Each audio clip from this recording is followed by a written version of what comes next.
Para falar sobre ser mãe,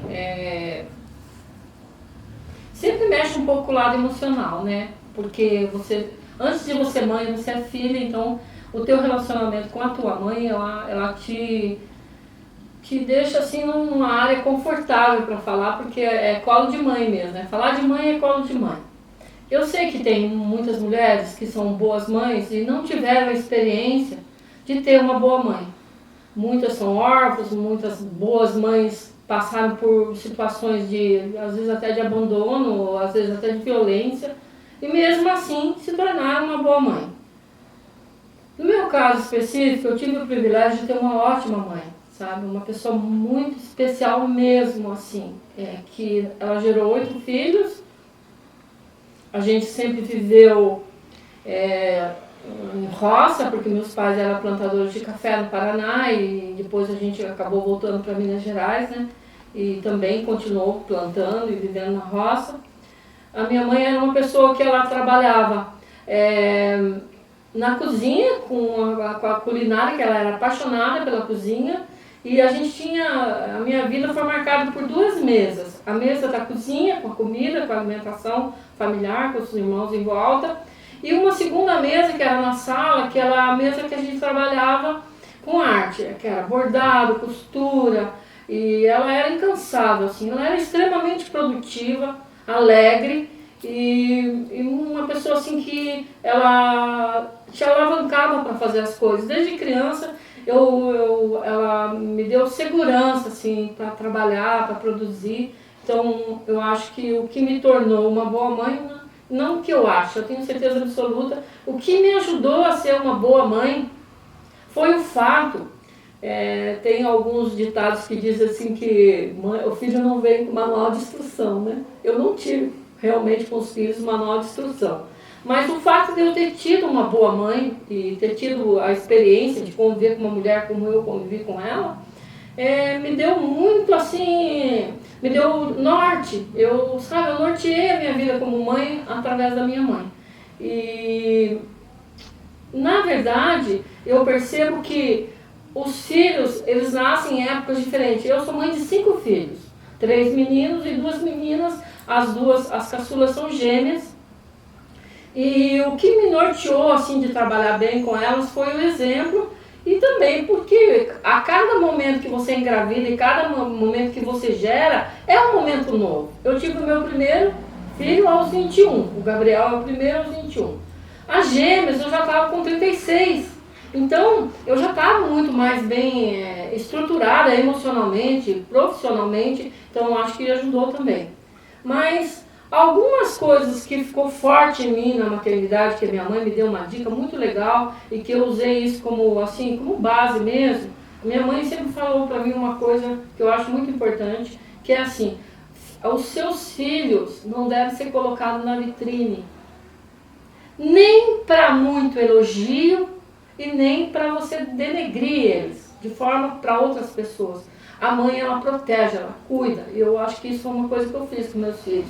Eu tenho, um dos meus filhos é skatista, eu tenho a Luísa que é escritora, né? Eles são muito talentosos, mas eu sempre tento assim não colocar eles na vitrine, eu acho que isso é muito importante.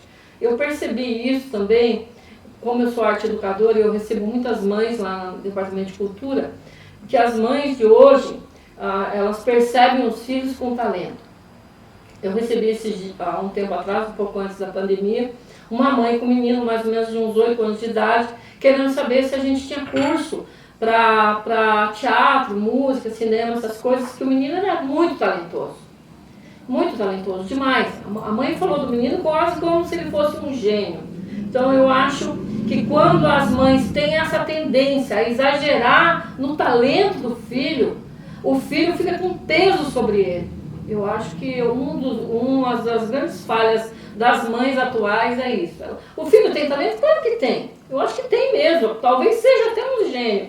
Mas a proteção que a mãe tem que dar com o filho é não expor ele antes da hora.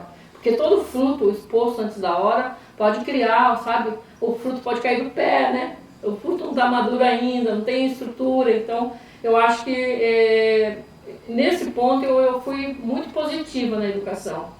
No segundo ponto, que eu acertei também é que quando eu gerei meus filhos, logo que eles nasciam, eu parava de trabalhar. Eu ficava em casa com eles. Mesmo eu tendo pessoas para ajudar, eu sempre fiquei em casa. Então, a qualidade de tempo na vida dos filhos é muito mais importante que excesso de roupa, excesso de sapato, ou você ter que comprar muitas coisas, porque tem mãe que ajuda, né, no sustento da família.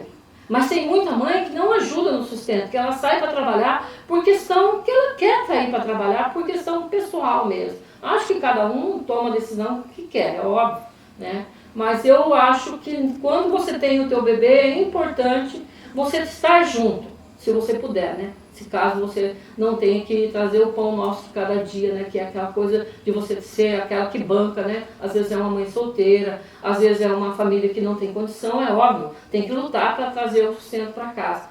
Mas quando você tem possibilidade de ficar em casa, mesmo que tenha que diminuir o orçamento doméstico, eu acho importante. E eu errei em muitas coisas com os filhos, né?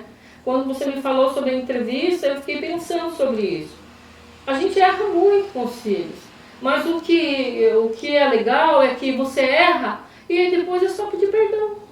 Eu volto também, muitas vezes quando tem reunião com os filhos, eu reúno eles e trago à tona, ó gente, aquela vez, aquela situação que houve, né? Eu acho que eu falei naquilo, eu não devia ter tomado aquela atitude, eu te peço perdão, né? Daí, geralmente eles dizem, não, mãe, nada a ver, não sei o quê. Mas eu tomo essa atitude porque eu quero educar eles também, para quando eles forem pais e mães, né? Que ainda não sou avó, mas estou na expectativa, que eles possam entender a importância de você ser humano e de errar. Agora, eu sou muito apaixonada pela maternidade, a ponto assim eu tenho tanto amor acumulado assim maternal que eu tenho esse sentimento com meus alunos, né, no projeto Portal das Artes, e eu tenho essa coisa de estar agregando eles, os adolescentes, os jovens, e não jovens também, às vezes pessoas da minha própria idade, eu trato assim com um sentimento meio maternal. Então eu acho que eu fui escolhida para ser mãe. Eu sou uma mãe feliz, bem resolvida. Numa única palavra e numa única frase eu acho meio complicado, mas as pessoas comentam, né, e falam, tem jargões assim que mãe é para descer no paraíso, né? Eu discordo disso, sabe? O padecer, na verdade, é que eles falam, que é o sofrimento, né? É que quando você é mãe, alguma coisa de você sai, né? Transporta para o outro. Então existe um amor, uma coisa meio sobrenatural, né? No sentimento de mãe, assim. Então eu acho que ser mãe é saber que você está no outro, né? Que você faz parte do outro. E quando você cuida do filho, você cuida de você. Para mim é isso.